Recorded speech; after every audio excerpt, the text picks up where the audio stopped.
Okay guys, magandang araw. Mayroon tayong unboxing video for today. Yes, may dumating po tayong items from Shopee.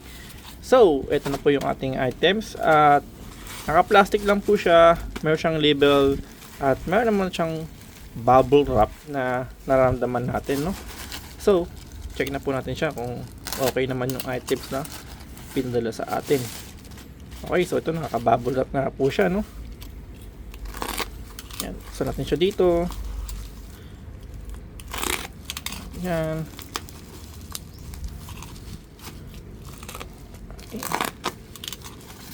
Yan. Balot na balot siya ng bubble wrap, ano? Okay naman yung ating items tingi. Okay. So, meron tayo dito brother na multi-tester fuse and diode protection po, no? So ang model po niya is YH327C, no? So marami pala siyang model dito na available sa kanya. Ayan. So ito yung kanyang box. Wala naman nakalagay sa kanya kung saan siya made from the box, no? Any kind of details wala talaga. So yun lang talaga, no? Pero maganda naman pagkaka-print niya, no? Ayun, kitang-kita naman. Okay, so buksan natin yung ating item. So, wow! Maganda siya, guys. First impression pa lang, unang pagkita natin.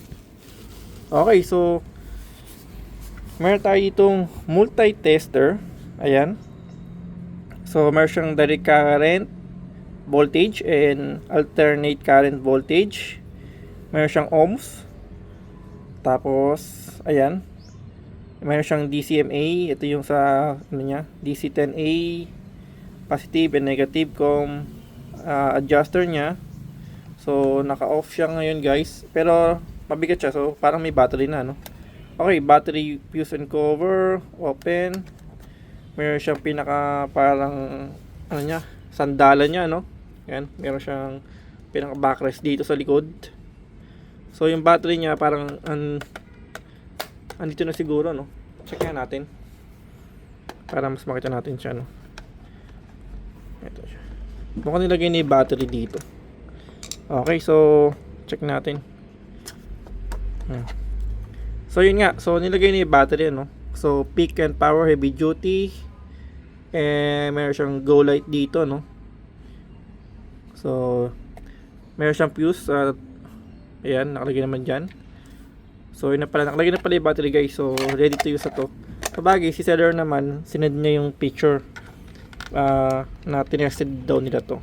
So maganda naman, quality ng plastic. So hopefully hindi siya malutong, hopefully makunat siya para at least kahit paano mabagsak-bagsak ng konti, i-save siya. Pero sana may nabibiling pang rubber dito or case niya, no? Rubber case, dapat nag-check ako ng rubber case. So yun, to yung kanyang mga terminal. Okay, so quality check tayo sa mga terminal. Medyo may kalambutan lang yung pinaka-parang cord niya, no?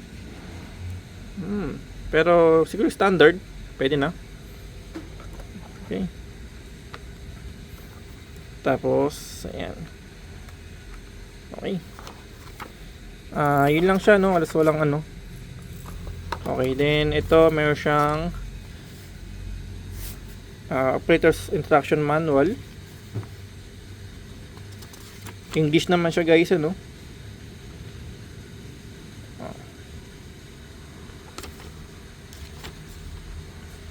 Okay. So wala siyang nakalagay kung saan siya made, pero syempre China to, no, guys. Pero check natin yung kanyang pinaka numero, mga numbers. Maganda naman yung pagkakagawa sa kanya. Klarong klaro naman, no? Plastic check lang tayo, ayan. Okay. So naka-off siya, guys, Uy, maganda yung nyo. Yun, maganda yung tunog niya. Ibig sabihin, guys, yung quality mukhang sulit na rin, Yan. Ayun, So, try natin, guys. Ayun, pumapalo naman siya, Ayan. Mga palo siya guys. So working siya guys, working.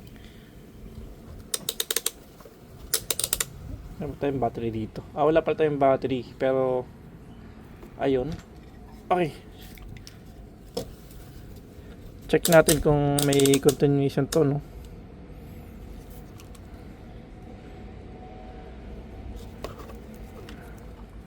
Kung mapasok na kuryente.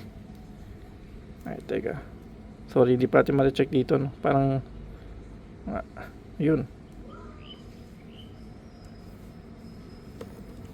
So far guys, okay naman, ano.